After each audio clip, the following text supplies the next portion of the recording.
22 বছরে 10,000-এর বেশি সুন্নতে খাতনা করে সাড়া ফেলেছেন মোহাম্মদ বেলাল। শিশু থেকে শুরু করে 65 বছরের বৃদ্ধ, হিন্দু, প্রতিবন্ধী সহ সুন্নতে খাতনার বিচিত্র অভিজ্ঞতা তার। মানে কেরানীগঞ্জের এমন কোনো ইউনিয়ন নাই, এমন কোনো গ্রাম নাই আমার যাওয়া হয়নি। মুন্সিগঞ্জ, কেরানীগঞ্জ, নারায়ণগঞ্জ, তারপরে দোহার, মাওয়ার ওই পার, ঢাকার বাহিরে সিলেটের বাচ্চা, আর বিশ্বের প্রায় 20 থেকে 25টা দেশের বাচ্চারা এই মুসলমানি করাইছে, যাদের জন্ম হয়েছে আমেরিকাতে, লন্ডনে, ফ্রান্সে, কুয়েতে, ইরাক, সৌদি আরব, ফ্যামিলি সহ সৌদি আরব থাকে। বাচ্চার দাদি আমার এই মুসলমানি দেখছে যে এরকম মোটা বাচ্চা তেলাওয়াত করতেছে, এত সুন্দর মুসলমানি, তো এই সৌদি আরবের থেকে নাতিরা আনাইছে, তারপরে আমার দা মুসলমানি করানো হয়েছে। শুধু মুসলিম নয়, বেলাল সুন্নতে খাতনা করিয়েছেন হিন্দু সম্প্রদায়ের শিশু ও প্রাপ্তবয়স্ক পুরুষদেরও। আমি হিন্দু ধর্মের এবং বৌদ্ধ ধর্মেরও ছিল, মানে 1 মাসের বাচ্চা থেকে শুরু করে 62 বছরের বেটা যারা হিন্দু থেকে মুসলমান হয়েছে, এই পর্যন্ত 11 থেকে 12 হাজার বাচ্চার মুসলমানি হয়েছে দেশে বিদেশে মিলায়া। এদের ভিতরে ডাক্তার হয়েছে, ইঞ্জিনিয়ার হয়েছে আমার মুসলমানির কারণে, কেউ আলহামদুলিল্লাহ ব্যবসায়ী হয়েছে, কোটি কোটি মালিক, কোটি কোটি ব্যবসা করতেছে। আমাদের কেরানীগঞ্জের নয়া বাজার আছে। 2003 সালে হাজাম হিসেবে পেশা শুরু করেন বেলাল। শুরুতে এতটা পরিচিতি না থাকলেও 2008 সালে স্থানীয় একটি সামাজিক সংগঠনের হয়ে অন্তত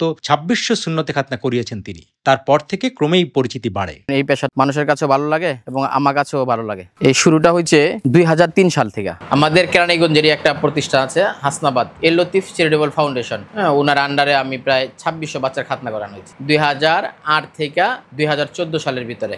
দেশ বিদেশ বলতে আমি 2012 সালে এমনি তবলিগের খাতিরে গেছিলাম মালয়েশিয়াতে। তো তবলিগ জামাতে কে কি করি, কাজ করি, এই ব্যাপারে আমাদেরকে প্রশ্ন করছিল এখানে। তাই আমি বললাম আমি এই কাম করি। তখন বলছে তুমি আমার বাচ্চারা মুসলমানি করা দাও। আমাদের এই মসজিদে ছিলাম, ওই মসজিদে বাচ্চাদেরকে নিয়ে আসছে, নিয়ে আসার পরে 4 বাচ্চারা আমি মুসলমানি করাইছি। এটা মালাই দেশে শরীয়তপুর, সুনামগঞ্জ, তারপরে টঙ্গী, আমাদের ঢাকার ভিতরে তো আছে, এলাকা আছে। কেরানীগঞ্জ জেলায় তার রয়েছে ব্যাপক পরিচিতি।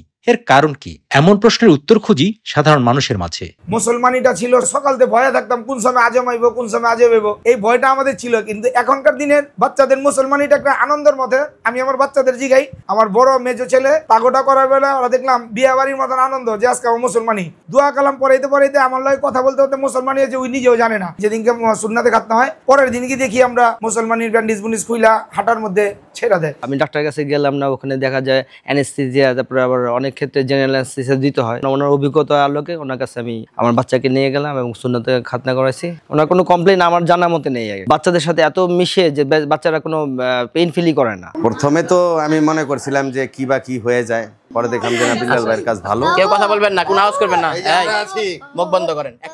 সপ্তাহের 7 দিনই বেলালের ব্যস্ততার যেন শেষ নেই। কোনো দিন 5 থেকে 6টা সুন্নতে খাতনাও করতে হয় তাকে। বিশেষ করে শীত মৌসুমে এই ব্যস্ততা বাড়ে দ্বিগুণ। মানুষ তো মুসলমানি করায়, ডাক্তার, হাজাম, পয়গাম্বরী, এই 3টা সিস্টেম এখানে কাজ করতেছে। ডাক্তার মানে অ্যান্টিসেপটিক করা, জীবাণুমুক্ত করা, যাতে ব্যথা না পায়, এই কাজটা করা। আর হাজাম মানে চামড়াটা পরিষ্কার করে দিয়া বলটা ব্যান্ডেজ করে দেওয়া। তো ডাক্তারি কামও আছে, হাজামের কামও আছে, আর সাথে পয়গাম্বরী আকীদা। বাচ্চা তেলাওয়াত করতেছে, আল্লাহর উপর বিশ্বাস করতেছে, নবী রাসূল, আখিরাত, জান্নাত, জাহান্নাম, এগুলোর উপর সে তার বিশ্বাস ভক্তি। এইজন্য আমি নাম দিয়েছি লগিয়া যৌথ পদ্ধতির মুসলমানি। জি আলহামদুলিল্লাহ, প্রতিদিন আমার এভারেজে 5টা 7টা মুসলমানি থাকে।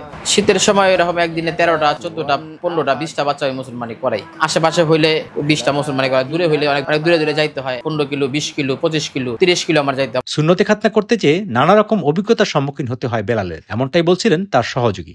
তো একটা বাচ্চা কি করছে, আমরা যাওয়ার আগে বারান্দা যায়া দরজাটা আটকায় দিছে। তো যখন বারান্দা যায়া দরজাটা আটকায় দিছে, এখন আমরা যাওয়ার পরে আর দরজা খুলে না। পরবর্তীতে এই দরজা ভাঙ্গা তারে বাই করা হয়েছে। তো যখন বাই করা হয়েছে, যখন পরিবেশ দেখছে, তখন ও খুব খুশি।